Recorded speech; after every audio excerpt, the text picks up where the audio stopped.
1059 ఉన్న ప్రొసీజర్లని 3257 ప్రొసీజర్ వరకు కూడా పెంచి ఎంత ఖర్చైనా సరే రాష్ట్ర ప్రభుత్వం బాధ్యత తీసుకొని భరిస్తూ ఉంది.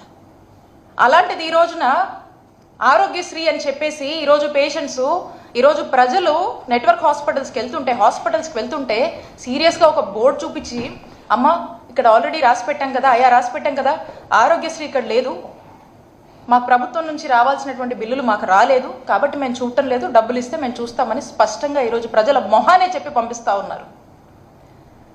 ఈరోజు వాళ్ళ పరిస్థితి ఏంటి? వాళ్ళ అవస్థలను ఎవరు చూస్తున్నారు? వాళ్ళ ఇబ్బందులను ఎవరు చూస్తున్నారు?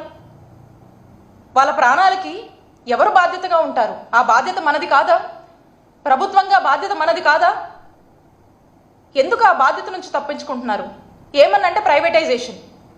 ప్రజలు ఆశతో మీ వైపు చూస్తూ ఉంటే ఈ ప్రభుత్వం ప్రైవేటైజేషన్ అని వాళ్ళ వైపు డైరెక్షన్ ఇస్తుంది. ప్రభుత్వం సొమ్ము చేసుకుంటుందేమో, ప్రభుత్వం సొమ్ము చేసుకుంటూ ప్రజలను కష్టాలకు వదిలేసి ప్రజల కళ్ళల్లో కన్నీళ్లు, బాధలు, అవస్థ కూడా కనపడకుండా ఈరోజు ఈ ప్రభుత్వం ఆరోగ్య రంగాన్ని నడుపుతుందంటే బాధేస్తోంది.